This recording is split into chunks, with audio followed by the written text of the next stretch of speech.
আজকে আমার আলোচনার বিষয় আবারও দীর্ঘ সময় সহবাস করা যাবে ৩টি হোমিওপ্যাথি ওষুধ সেবন করলে। দেশের এবং প্রবাসের ভাই বোনদের প্রতি সালাম।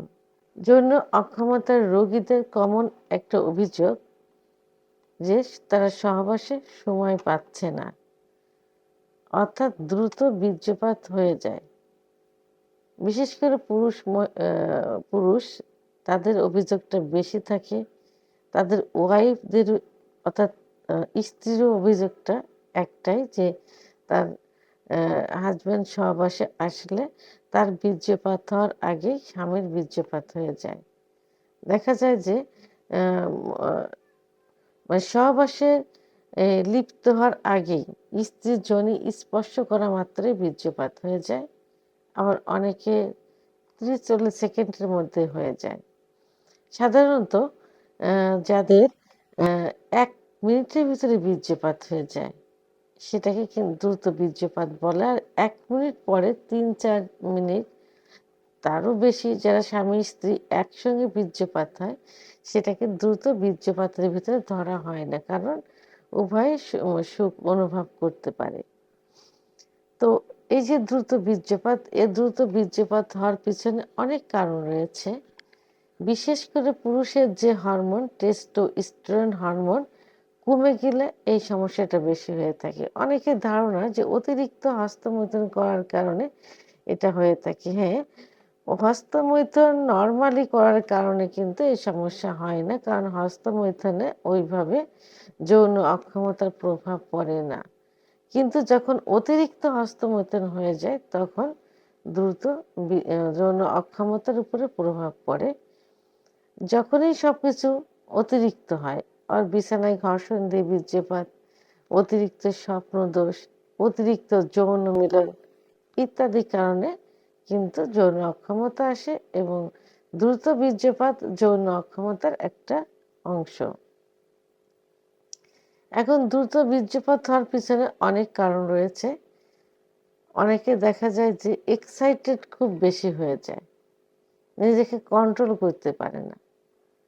আবার অনেকের ভিতর ভয় একটা কাজ করে, একটু যৌন অক্ষমতা আসলো তারা সেটাকে এমনভাবে নেয়, তার স্ত্রীরা এমনভাবে নেয় বিষয়টাকে যে মনে হয় যে তার হাজবেন্ড কি সে একেবারে খুব বড় ধরনের একটা সমস্যায় পড়ে গেছে, তারা সহবাসে যাইতেই পারবে না ইত্যাদি ভাবতে ভাবতে তারা দেখা যায় যে সহবাসে যাবার পূর্বেই যোনি মাত্র স্পর্শ মাত্র বীর্যপাত হয়ে গেছে। এই দুশ্চিন্তা ভাবতে ভাবতেই সঞ্চালন মাত্রে ৩০-৪০ সেকেন্ডের মধ্যে বীর্যপাত হয়ে গেছে। এটা মানসিক একটা সমস্যা।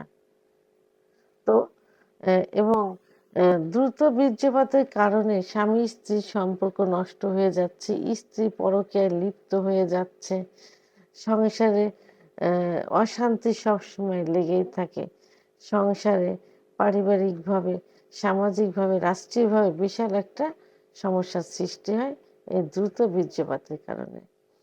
তো এই সমস্যার সমাধানের জন্য প্রথমে কি করতে হবে, অবশ্যই কারণগুলো নির্ণয় করে সেগুলো থেকে দূরে থাকতে হবে। যেগুলো অতিরিক্ত হয়ে গেছে, অর্থাৎ অতিরিক্ত হস্তমৈথুন, বিছানায় ঘর্ষণ দিয়ে বীর্যপাত, অতিরিক্ত স্বপ্নদোষ, অতিরিক্ত যৌন মিলন, এগুলো থেকে দূরে থাকতে হবে।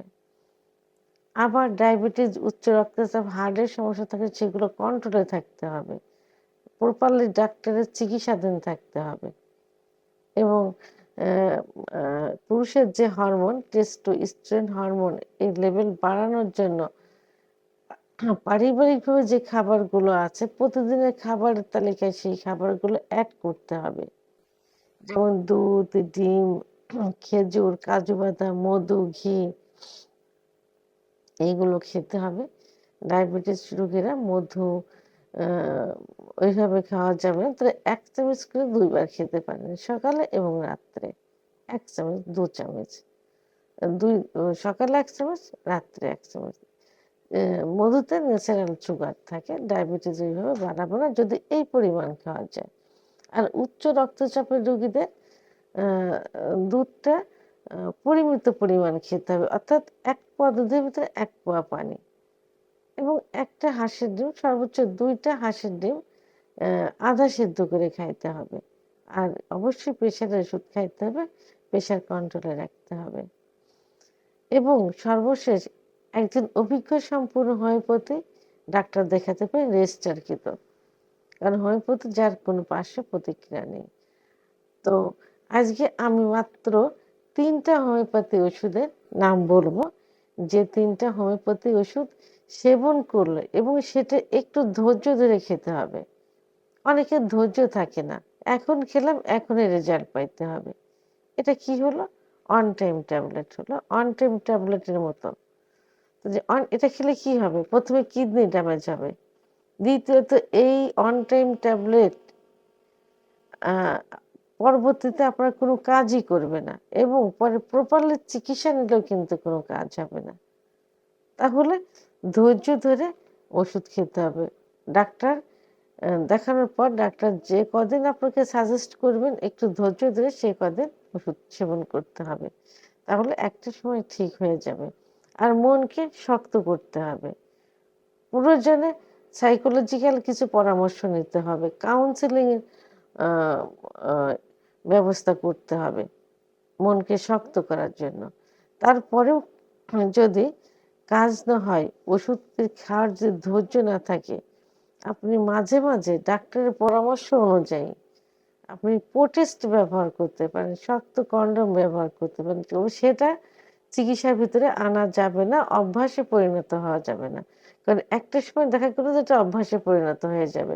যতই ওষুধ খান, কোনো ওষুধে কাজ করবে না, ওটার উপরে নির্ভরশীল হয়ে যাবেন। এজন্য নির্ভরশীল হওয়া যাবে না, মাঝে মাঝে প্রোটেস্ট ব্যবহার করতে পারেন ওষুধ চলাকালীন ভিতরে। তো আজকে যে 3টি হোমিওপ্যাথি ওষুধ নিয়ে কথা বলবো, প্রথম যে ওষুধটি সেটা হলো অ্যাসিড ফস মাদার টিংচার। ওষুধটি হোমিওপ্যাথি জগতে খুবই নামকরা একটি ওষুধ। মাদার টিংচারটি সম্পর্কে সবারই কম বেশি ধারণা আছে। যারা হোমিওপ্যাথি অনুরাগী, ওই হোমিওপ্যাথি যারা আস্থার সহিত সেবন করে থাকেন, যাদের হোমিওপ্যাথির প্রতি আস্থা আছে, পরিবারে হোমিওপ্যাথি ব্যবহার করেন, তাদের ওষুধটি সম্পর্কে ধারণা আছে। অ্যাসিড ফস মাদার টিংচার ওষুধটি 15 ফোঁটা ঠান্ডা পানি সহ দিনে 3 বার সেবন করতে পারেন, খাবার আধা ঘন্টা আগে অথবা আধা ঘন্টা পরে। 1 থেকে 3 মাস পর্যন্ত সেবন করা যেতে পারে। দ্বিতীয় যে ওষুধটি বলবো সেটি হলো ট্রিবিউলাস ট্রেস্টিজ। ওষুধটি খুবই পরিচিত একটা নাম।